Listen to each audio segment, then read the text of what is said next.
고난을 이기는 믿음이라는 제목으로 함께 은혜를 나누겠습니다. 오늘 읽은 1절 말씀을 보시면 바울이 지금 갇혀 있단 말이죠. 감옥에 갇혀 있어요. 근데 감옥에 왜 들어가 있어요?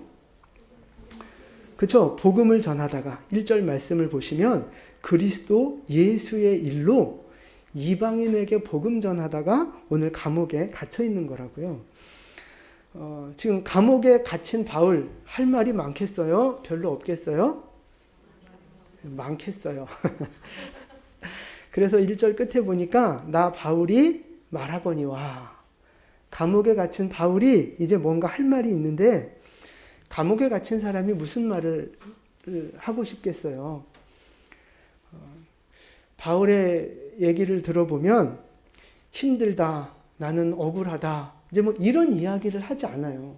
바울이 쓴 그 옥중 서신이 여러 개가 있거든요. 감옥 안에서 쓴 편지가 여러 개 있는데 그 어느 편지에서도 나는 너무 억울하다, 나는 너무 힘들다, 뭐 이런 식으로 편지를 쓴 내용이 단 하나도 없어요.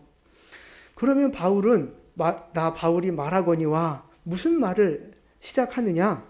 2절부터 쭉 내용을 보시면 내용이 좀 긴데요. 요약하면 그거예요. 하나님께서 나를 선택하셨다. 하나님께서 나에게 복음의 비밀을 알게 해주셨다. 그리고 그 복음을 이방인을 위하여 전하도록 나를 복음의 일꾼으로 삼으셨다. 그래서 내가 복음 위에 살다가 오늘 감옥에 이렇게 갇히게 된 것이다. 이제 그런 이야기들을 쭉 설명을 하고 있는 거예요. 그래서 3장으로 시작된 단락이 13절에서 끝나는데요. 그 13절 보시면 우리 같이 한번 읽어볼까요? 13절. 그러므로 너희에게 구하노니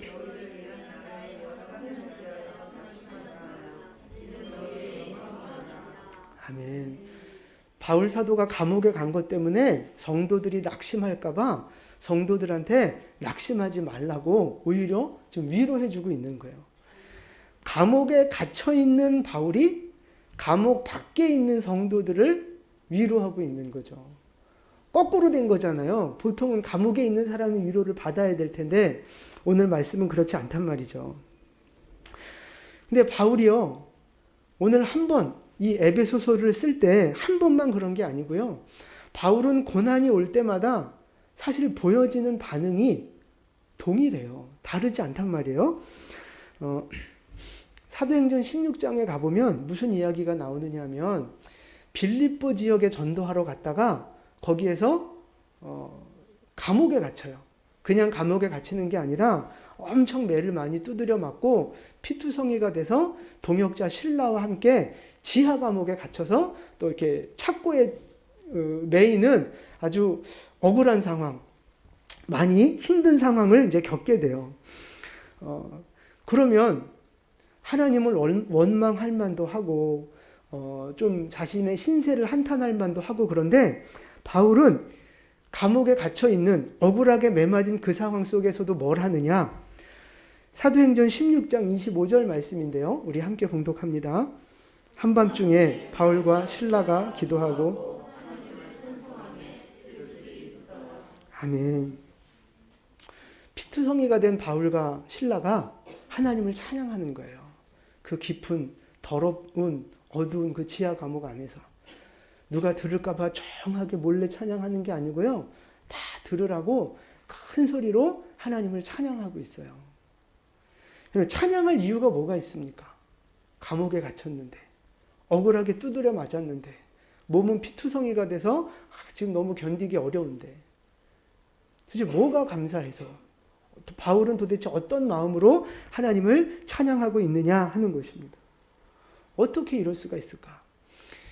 그러니까 여러분 지금 다 남의 얘기니까 뭐 그럴 수도 있지 뭐 그런 것 같은데 여러분이 실제 당하는 고난이라고 한번 생각해 보세요. 여러분이 이렇게 복음을 위해서 주님의 일을 위해서 뭐 지금도 이렇게 열심히 섬기고 계시지만 열심히 섬기시다가 뜻하지 않은 고난이 온 거예요. 우리가 뭔가 이렇게 주님의 일을 열심히 하고 순종해서 사명을 감당하면 물론 주신 은혜가 있으니까 우리가 그렇게 열심히 하는 거예요. 그런데 열심히 순종하고 열심히 우리가 사명을 감당할 때 우리 안에 그 기대하는 마음이 있단 말이죠. 하나님 앞에. 뭘 기대하십니까?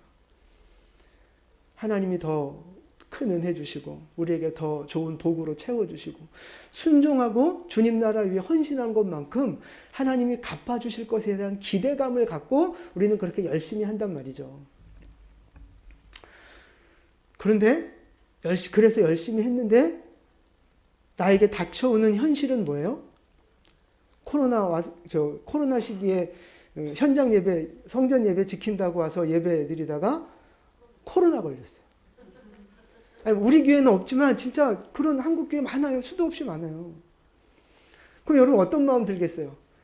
에이씨, 다시는 교회 안 가. 역시 온라인으로 드려야 돼.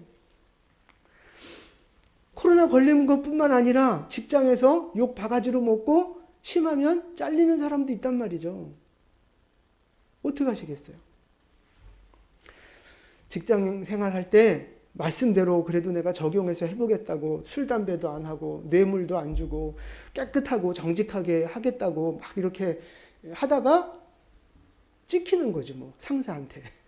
그래서 잘릴 수도 있고 좌천될 수도 있고 믿음으로 기업을 경영해 보겠다고 믿음으로 이렇게 도전하고 말씀을 적용하고 그랬는데 그랬으면 그 기업이 잘 돼야 될 거 아니에요?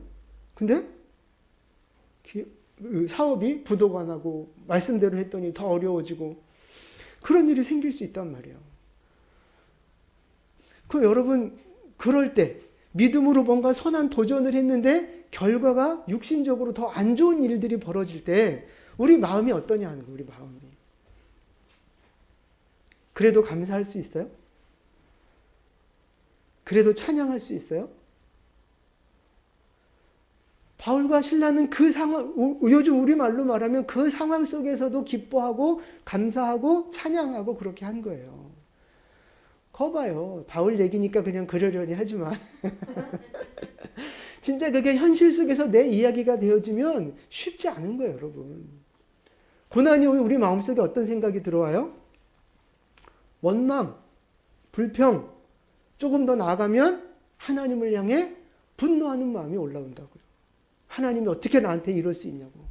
내가 딴짓한 것도 아니고 내가 열심히 순종하려고 믿음으로 살려고 했는데 왜 나한테 복 안 주십니까? 아니 복은커녕 남들하고 남들만큼이라도 해줘야 될 거 아니냐 이거죠. 딴 사람들은 대충 살아도 저렇게 잘 사는 것 같은데 왜 나는 열심히 살려고 했는데 나는 믿음으로 살려고 했는데 왜 나는 더 힘들고 왜 나는 더 어렵고 왜 나만 더 고생하는 것 같고 왜 그러냐 이 말이죠. 하나님을 향해 분노하는 마음이 올라올 수 있어요. 또 소심한 사람은 그 마음이 어떤 마음으로 가느냐 하면 자기 연민에 빠져요. 자기 연민. 내가 이렇게 요 모양 요렇게 살려고 그렇게 내가 믿음으로 산다고 내가 그렇게 객기 부렸나. 뭐 이러면서 우울한 마음, 낙심한 마음, 왜 이렇게 나만 힘든가. 그런 부정적인 마음들에 확 눌려서 우울하게 된다고요. 그럼 그 다음에 오는 반응이 뭐냐? 이제 교회 가기 싫어지는 거예요. 기도도 싫어요. 기도하기도 싫어요. 기도도 안 돼. 성경 읽는 것도 큐티하는 것도 다 귀찮고 하면 뭐해? 뭐 나만 안 되는 걸. 하면 뭐해? 문제 생기는 걸. 그냥 적당히 세상 사람들처럼 눈치껏 이렇게 지혜롭게 살아야 잘 먹고 잘 살 텐데 그런 생각이 들어오면 다 싫다고요. 다 싫어. 근데 이게 일반적인 평범한 사람들의 모습이거든요. 근데 오늘 바울은 아까도 말씀드렸지만 그 감당하기 어려운 억울한 상황 속에서 큰 고통 속에서 어떻게 해요? 흔들리지 않아요. 찬양하고 감사하고 하나님을 높이고 있단 말이죠. 그래서 어떻게 그게 가능하냐. 오늘 이 말씀을 통해서 우리도 바울과 같은 믿음으로 업그레이드 되어지고 모든 고난 앞에서 바울처럼 승리하는 우리 모두가 되기를 축복합니다. 그래서 첫 번째 뭐냐면 따라해 보세요. 하나님의 뜻에 집중해야 합니다. 네, 하나님의 뜻에 집중하는 거예요. 근데 여러분 우리가 내 형편, 내 상황을 볼 때 나는 지금 내 상황은 좋다. 지금 내 상황은 어렵다. 뭐 이렇게 좋다 나쁘다 이렇게 평가할 수 있잖아요. 그런데 그 좋다 나쁘다를 평가하는 기준이 뭡니까? 여러분 언제 괜찮다고 생각하고 언제 나쁘다고 생각해요?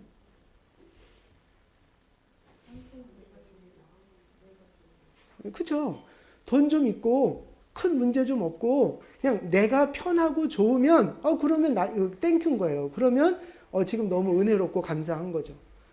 근데 반대로 뭐 이렇게 문제가 있고 막 싸우고 뭐 돈도 좀 없고 막 그렇게 힘들고 괴로우면 그러면 이건 지금 그 좋은 상황이 아닌 거예요. 보세요. 내 상황이 하나님 앞에서 좋다 안 좋다 그 기준이 누구한테 있어요? 나한테 있는 거예요.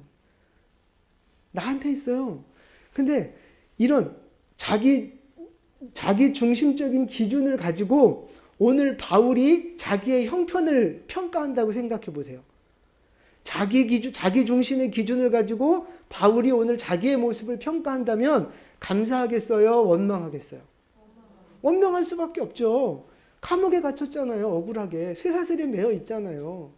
뭐 별로 가진 것도 없잖아요. 자기 인간적인 기준을 가지고 자기의 삶을 평가했다면 바울은 100% 원망하고 불평하고 낙심했을 수밖에 없다는 말이죠. 근데 바울이 그런 반응을 보이지 않잖아요. 그 말은 바울의 기준은 자기중심적이다 아니다? 아니다. 자기 기준을 가지고 평가한 것이 아니라 그럼 뭘 기준으로 평가했을까요? 하나님의 뜻을 기준으로 자기의 삶을 평가했다는 말이에요. 이거 아주 중요한 말씀인데 11절 말씀을 보세요. 오늘 본문 3장 11절 우리 함께 봉독합니다. 곧 영원부터 우리 주 그리스도 예수 안에서 예정하신 뜻대로 하신 것이라. 아멘. 그리스도 예수 안에서 예정하신 뜻대로 된 거다. 이게 무슨 말이냐면 지금 바울을 통해서 이 땅에 뭐가 세워져 가고 있어요? 교회가 세워져 가고 있잖아요. 복음이 전파되고 있단 말이에요. 근데 이 복음이 전파되고, 그러니까 바울을 선택해서 복음이 전파되고 교회가 세워지는 요 일들이 하나님이 언제 계획하신 거예요? 옛날에? 그렇죠. 창세 전부터, 태초부터 하나님이 계획하셨던 일이에요. 그래서 창세 전부터 바울을 선택하신 하나님께서 그에게 복음을 깨닫게 하시고 교회를 이루게 하시고 그 바울의 수고와 헌신 덕분에 이방 땅에 교회가 세워지는 이 지금 하나님의 일들이 쭉 이루어져 가고 있는데 이것이 계획에 있던 일이다 없던 일이다? 있던 일이다. 하나님이 계획하셨던 일들이 지금 쭉 계획대로 진행되어져 가고 있는 거예요. 바울이 지금 그거를 보고 알고 있는 거예요.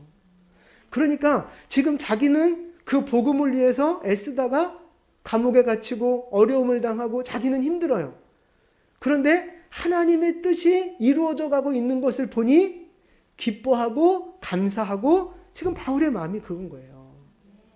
그러니까 바울이 기뻐하냐 힘드냐 이 기준은 자기의 형편에 있는 것이 아니라 하나님의 뜻이 이루어지고 있으면 기쁜 거고 하나님의 뜻이 이루어지지 않고 있으면 힘든 거고 그 기준을 하나님께 둔 인생이었다 하는 거예요.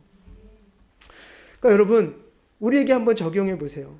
여러분이 기뻐하고 감사할 때는 언제고 여러분이 힘들어하고 슬퍼하고 낙심할 때는 언제입니까? 여러분의 그 기준은 누구에게 있어요?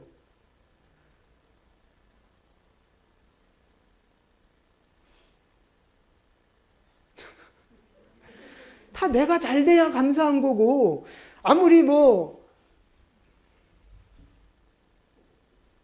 그렇지 않겠어요? 다 내가 잘 돼야 감사하고 내가 힘들면 세상 다 필요 없어요. 아무리 복음이 전파되고 아무리 뭐 교회가 잘 되고 아무리 뭐 생명들이 돌아오고 그래도 당장 내가 힘들어 죽겠고 당장 내가 어려우면 그게 눈에 들어오지도 않는다고요. 그게 우리의 연약함이고 한계라는 말이에요. 하나님의 뜻을 기준으로 삼지 않고 내 어떤 축복을 기준으로 삼으니 날마다 우리의 삶이 하나님 앞에 이렇게 죽을 듯하는 인생이 될 수밖에 없다 하는 거죠. 여러분, 하나님의 뜻이 우리의 인생의 기준이 될 수 있기를 축복합니다.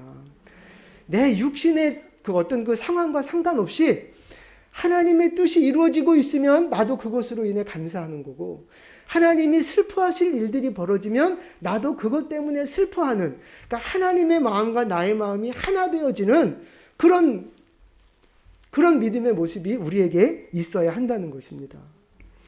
그러니까 여러분, 내가 병들어도, 내가 돈이 별로 없어도, 내 삶 속에 문제가 많아도 그것 때문에 내가 더 기도하고, 고난 때문에 내가 더 말씀을 붙잡고, 내가 주님 앞에 더 순종하려고 한다면 그 인생은 기뻐해야 할 인생이에요? 슬퍼해야 할 인생이에요? 기뻐해야 할 인생인 거예요. 육신적으로는 어려워도 영적으로 성장하고 있고 주님 앞에 전진해 나아가고 있고 하나님의 뜻이 이루어져 가고 있다면 그것으로 인하여 기뻐하고 감사해야 한다고요. 근데 반대로 돈도 넉넉하게 있어요. 공부하는 친구들은 점수도 잘 나와요. 사업도 잘 돼요. 뭐 이렇게 큰 문제가 없어요. 근데 그 편안하고 좋은 그 환경 때문에 하나님에게서 멀어지고 기도하지 않고 세상을 향해 나아간다면 그 인생은 기뻐해야 할 인생이에요? 슬퍼해야 할 인생이에요? 슬퍼해야 할 인생인 거죠. 여러분, 이 기준을 잘 세우는 여러분 될 수 있기를 축복합니다. 그럼 그 영적인 기준으로 봤을 때 여러분의 인생은 지금 슬퍼할 인생입니까? 기뻐할 인생입니까? 절반밖에 기뻐한 인생이 없는데 절반은 지금 그럼 다 세상으로 나아가고 계신 거예요? 여러분, 하나님이 기뻐하시는 일들이 벌어질 때 우리도 기뻐하고, 하나님이 슬퍼하는 일들이 벌어질 때 우리도 슬퍼하는, 기쁨과 슬픔의 기준이 영적인 것에 있고 하나님께 있는 우리 모두가 될 수 있기를 축복합니다. 그래서 하나님과 함께 기뻐하고 하나님과 함께 슬퍼할 수 있는 그 믿음의 사람 됐으면 좋겠습니다. 바울이 바로 그 믿음, 그 중심을 잘 지켰기 때문에 감옥 안에서도 하나님의 뜻이 이루어짐을 바라보며 기뻐했다는 거죠. 우리 안에도 그 주님이 주시는 그 기쁨이 우리 안에 있게 되기를 축복합니다. 그럼 우리는 사실 날마다 기뻐할 수밖에 없어요. 왜 그런지 아세요? 하나님의 뜻은 항상 이루어지잖아요. 내가 볼 때 물질이 어렵고 환경이 어렵고 누가 꼴보기 싫고 그런 거지, 하나님이 보실 때는 하나님의 뜻은 항상 이루어져 가고 있는 거예요. 심지어 종말을 향해 가고 있는 이 인류의 이 역사도 사실은 하나님의 뜻대로 태워져 가고 있는 거잖아요. 그러니까 우리는 뭐 경제가 잘 되고 뭐 이번 뭐 대선에 우리가 원하는 대로 되고 그런다고 기뻐하고, 그렇지 않다고 뭐 지금 여당이 또 된다고 우리가 막 낙심하고 그런 마음도 들겠지만 결국 이 세상은 하나님의 뜻이 이루어져 가고 있는 거란 말이죠. 그러니까 내 기준을 내려놓고 하나님의 기준을 바라보며 모든 상황 속에서 기뻐하고 감사하는 우리 모두가 될 수 있기를 축복합니다. 따라서 한번 해보세요. 주님의 기쁨이 나의 기쁨이 되고 주님의 슬픔이 나의 슬픔이 됩니다. 이 기준으로 승리하시기를 축복합니다. 아멘. 두 번째 말씀은요, 바울이 기쁨과 슬픔의 기준을 하나님께 둘 수 있었던 이유는요, 따라서 해보세요. 복음에 매인 사람이기 때문입니다. 다시 한번요. 복음에 매인 사람이기 때문입니다. 바울은 복음에 매여 있는 사람. 지금 바울은요, 감옥에 갇혀 있잖아요. 몸은 쇠사슬에 매여 있거든요. 그럼 질문, 바울의 영혼은 매여 있는 사람입니까? 자유한 사람입니까?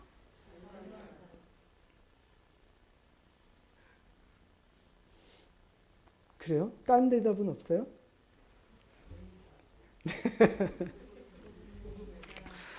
그렇죠. 이제 잘 보세요. 둘 다 정답이에요.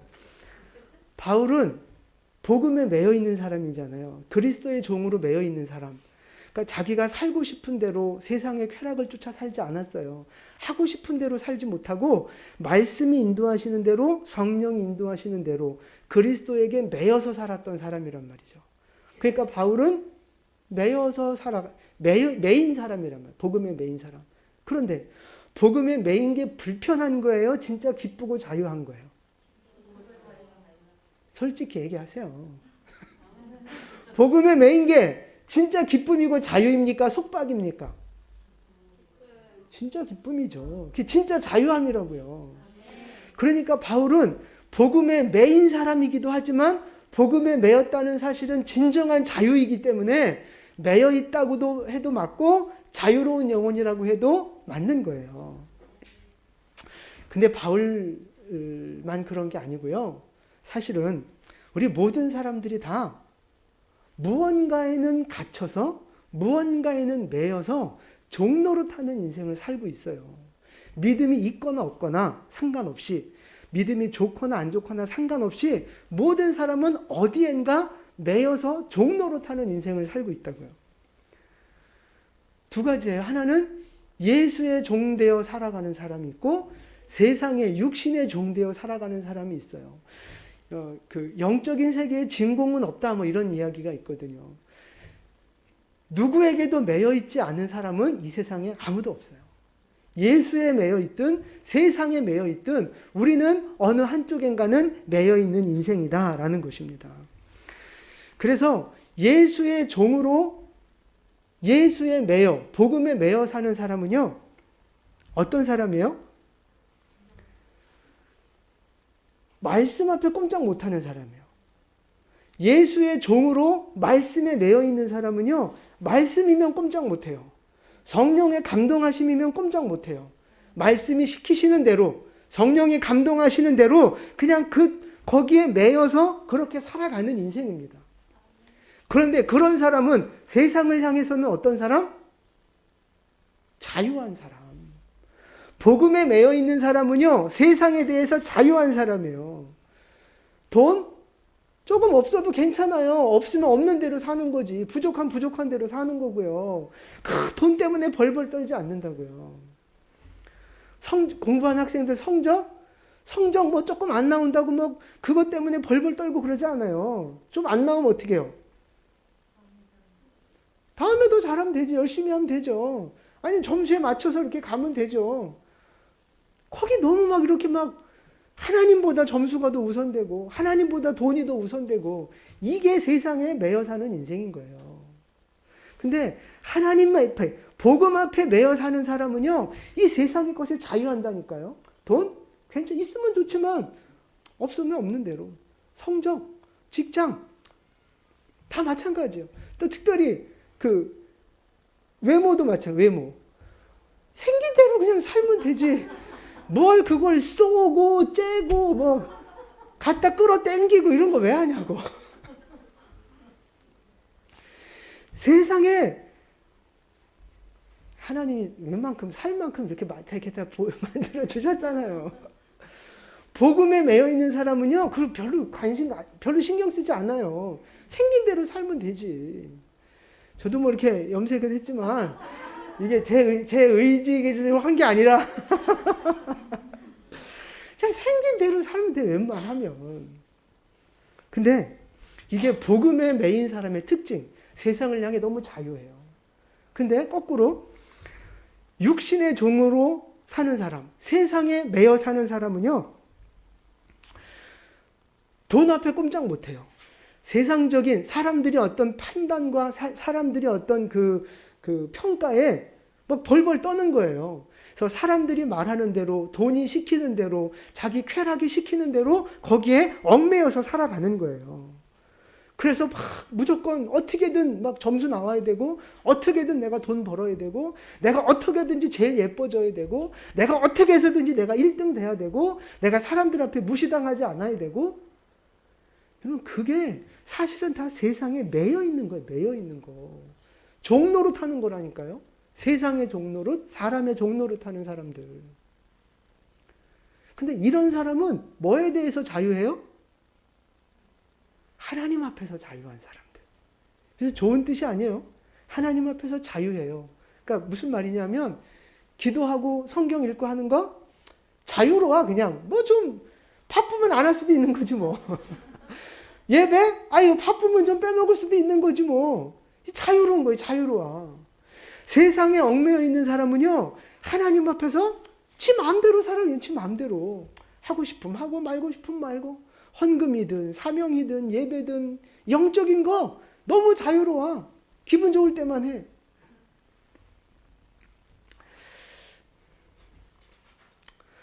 지금 여러분은 누구의 종으로 살고 계십니까?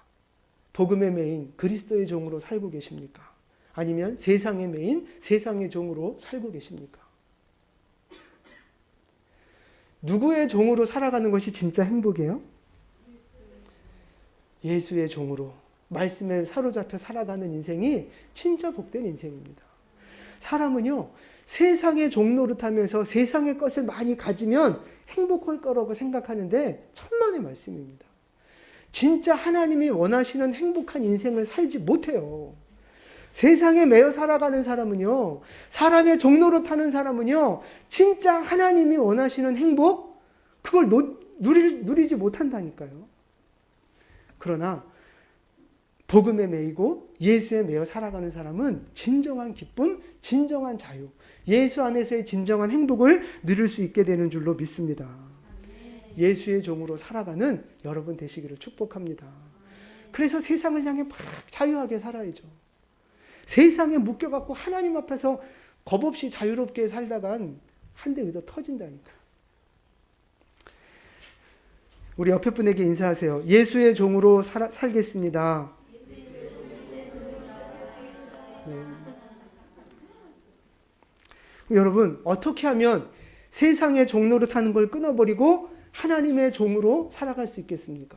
어떻게 하면? 뭐 여러 가지 많은 기회도 있고 여러 가지 많은 뭐 어떤 그 방법들이 있겠지만 가장 중요한 출발은 기도와 말씀 생활이에요. 큐티하고 예배 참석하고 기도회 자리에 나오고 기도와 말씀 생활이 가장 기본입니다. 그렇게 기도와 말씀으로 내 영혼을 자꾸만 채워나갈 때 내 자아가 죽어지면서 주인이 바뀌어지면서 성령의 인도하심을 따라 살아가는 성령의 메인 사람이 되는 거예요. 그래서 여러분, 날마다 기도하고 말씀 묵상하는 거 그게 별거 아닌 것 같아도 결국 우리를 승리하게 하는 힘이 되는 거예요. 여러분, 우리가 건강하게 살고 이만한 몸매를 유지하며 살아가는 비결은 뭐 때문이에요? 어제 먹은 밥 덕분이에요. 그럼 오늘 아침에 뭐 드셨는지 모르겠지만 오늘 아침에 드신 하루하루 먹고 살아가는 그 양식 때문에 우리의 건강이 유지가 되고 우리의 몸매가 유지가 되며 살아가는 거 아니겠어요? 그 한 끼 밥 먹는 거 뭐 별거예요? 별거예요. 별거 아닌 것 같아 보이는데 그 한 끼 한 끼가 모여서 우리의 건강을 이루잖아요. 큐티하는 게 또 꼭 그런 거예요, 여러분. 이게 별거 아닌 것 같고 우스워 보여도 날마다 그렇게 말씀을 가까이 하는 그 삶이 결국 우리의 영혼을 살찌게 하고 건강하게 하고 승리하는 삶으로 만들어 간다는 것입니다. 그래서 여러분, 날마다 기도와 말씀의 자리에 나아가는 여러분 되시기를 축복합니다. 마지막 말씀이에요. 따라서 해볼까요? 고난을 해석하는 믿음이 필요합니다. 바울이 지금 감옥에 갇혀 있는데요. 감옥에 오게 된 그 배경이 뭡니까? 그죠? 복음을 전하다가 누구 반대로 사도행전에 가보면 그 바울 사도의 왜 감옥에 오게 됐는지 역사가 보여지는데 유대인들이 반대를 한 거예요. 유대인들이 막 반대를 하고 죽이려고 하고 그 소송을 걸었거든요. 그래서 바울이 재판을 받으면서 나는 가이사 황제한테 재판을 받겠습니다. 그래서 이제 로마까지 배 타고 와서 오늘 감옥에 갇혀 있는 거예요. 그러니까 거꾸로 이렇게 역추적하면 오늘 바울이 감옥에 갇히게 된 그 근본에는 누가 있는 거예요? 유대인들이 있는 거예요, 유대인들이. 그러니까 이 바울의 상황을 육신의 눈으로 판단하고 계산하면 누구 때문이에요? 유대인들 때문에 억울하게 지금 감옥에 갇힌 거예요. 유대인 그놈들이 나쁜 놈들이고 그놈들 때문에 지금 바울은 감옥에 갇혀 있는 거라고요. 그놈들만 없으면 되는데 그놈들만 없으면 바울이 감옥에 올 일도 없고 복음 전하는 것도 힘들지 않은데 유대인 그놈들 때문이 지금 문제라고요. 이게 바울이 육신의 눈으로 자기의 상황을 판단할 때 나타나는 결과예요. 그놈들 때문에. 그런데 바울은 믿음의 눈으로 자기의 상황을 해석했단 말이에요. 믿음의 눈으로 해석하는 사람은 지금 여기까지 온 것이 누구의 은혜예요? 하나님의 은혜요, 하나님의 섭리요, 하나님의 손길이라고 그거를 받아들이는 거예요. 하나님이 여러 가지 환경을 배열하시고 여러 가지 사건들을 배열하셔서 오늘의 나를 여기까지 있게 하신 분이 하나님이다. 하나님이 하셨다. 유대인 때문이 아니라 하나님이 하신 일이다. 이런 믿음의 어떤 그 해석들을 하게 되는 거죠. 그게 바울이 가지고 있는 믿음의 해석이에요. 성경에 보면 바울과 같은 관점으로 믿음의 해석을 했던 사람이 있어요. 누구예요? 요셉입니다. 요셉이 형들의 손에 팔려서 그 애굽의 노예로 팔려갔잖아요. 거기서 죽을 고생하다가 총리가 됐어요. 그래서 나중에 곡식을 사러 온 형들을 만나잖아요. 그때 요셉이 복수를 하죠. 복수를. 요셉이 어떻게 해요? 자, 그죠? 창세기 45장 5절 말씀이에요. 우리 같이 봉독합니다.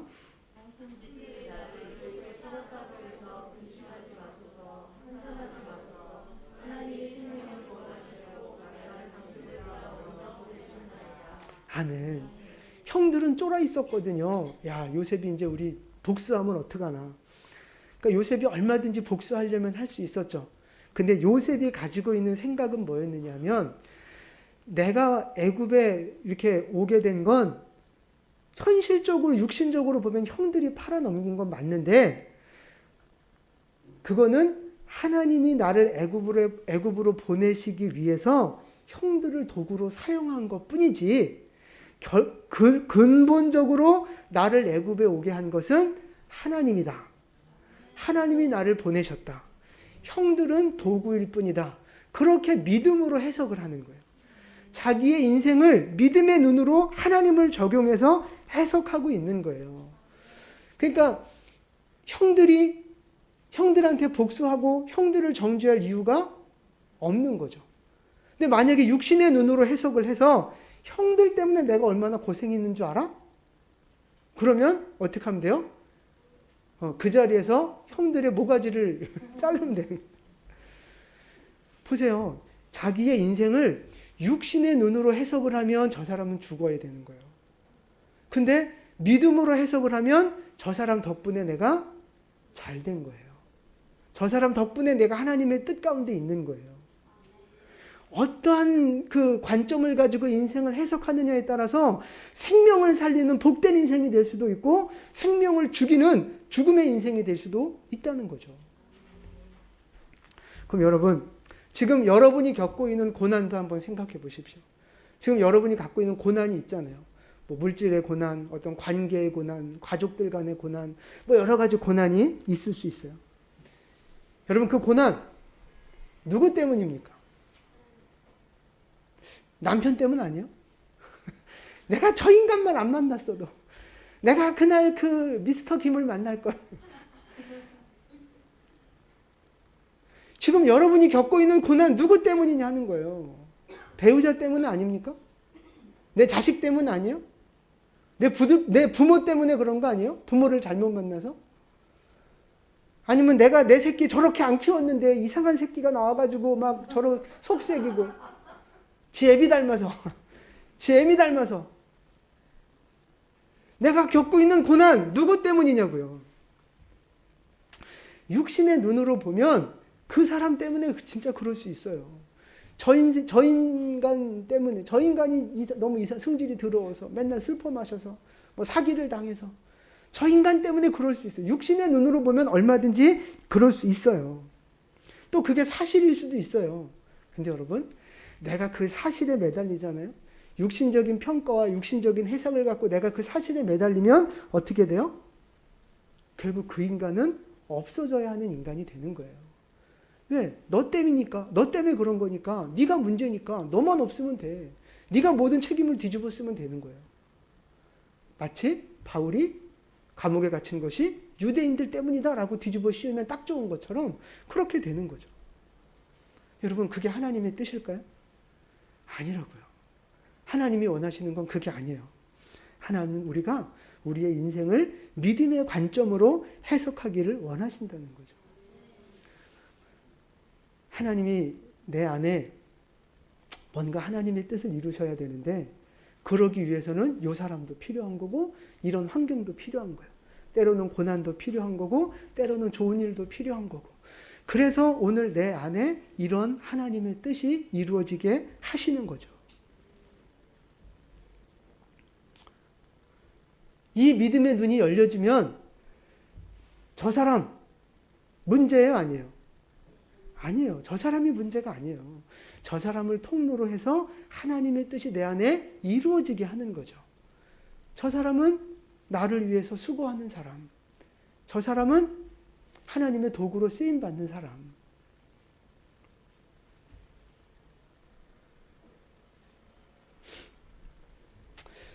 우리 인생의 모든 일들은 다 하나님이 행하시는 일인 줄로 믿습니다. 하나님의 섭리 아래 있는 일들입니다. 그러니까 결국 책임도 누구 책임이에요? 하나님 책임이에요? 잘 생각해 보세요. 누구 책임이에요? 하나님이 다 하셨다면서요. 그럼 하나님 책임이에요? 그럼 내 책임이에요? 내 책임이라고 하려니 하나님이 다 하셨다며 뭔가 좀 억울한 것 같고 하나님 책임이라고 하려고 하니까 뭔가 좀 찝찝하고 누구 책임이에요? 하나님 책임입니다. 다 하나님 책임입니다. 여기서 이제 오해하시면 안 돼요. 하나님 책임이라는 말이 하나님 앞에 모든 책임 다 뒤집어 씌워놓고 나는 나 몰라라 하고 이제 손 빼고 있어도 된다. 그런 뜻이 아니에요. 여기서 이제 하나님 책임이라는 말 뜻은요, 이런 거예요. 하나님은 선하신 분입니다. 하나님은 지금도 일하고 계십니다. 하나님의 선하심과 하나님의 일하심을 믿으면 그 다음부터 나는 어떻게 살아야 되는 거예요? 순종하며 살아갈 수 있게 되는 거예요. 내가 하나님 주신 환경에 순종하고 하나님 맡겨주신 사명과 직분에 충성하며 살아간다면 결국 하나님이 책임져 주셔서 하나님의 뜻을 이루게 하신다는 거예요. 내가 생각하고 내가 계획하는 것보다 더 아름다운, 더 근본적인, 더 복되고 영적인 하나님의 뜻을 하나님이 이루실 거란 말입니다. 그래서 하나님 책임이라고 얘기하는 거예요. 사랑하는 성도 여러분, 우리의 모든 인생은 하나님이 이끌어가고 계십니다. 하나님 책임입니다. 하나님이 책임지실 겁니다. 그러니까 우리가 할 일은 뭐예요? 순종하는 거예요. 지금 처해 있는 환경에서 순종하는 거예요. 지금 우리에게 맡겨주신 사명과 직분에 충성하는 거라고요. 내가 그렇게 말씀대로 순종하며 살아갈 때 하나님은 우리의 모든 삶을 아름답게 합력시키셔서 하나님의 뜻을 이루어가는 하나님의 영광을 드러내는 역사를 만들어 가실 것입니다. 여러분에게 이런 믿음의 해석을 할 수 있는 영의 눈이 열려지게 되기를 축복합니다. 그래서 여러분, 어떤 고난이 우리 가운데 찾아온다 할지라도 부르심의 본질을 먼저 바라보셔야 돼요. 하나님의 뜻이 먼저 우리 안에 앞세워야 한다는 거예요. 하나님의 뜻이 먼저 우리 안에 분별되어졌으면 좋겠고요. 복음의 메인 사람, 성령의 메인 사람이 돼서 믿음으로 인생을 잘 해석해 나가는 여러분 되시기를 축복합니다. 그래서 어떤 고난이 와도 바울처럼 믿음으로 잘 해석하셔서 승리하는, 기뻐하는, 감사하는 우리 모두 되시기를 주님의 이름으로 축원합니다. 아멘. 기도하겠습니다.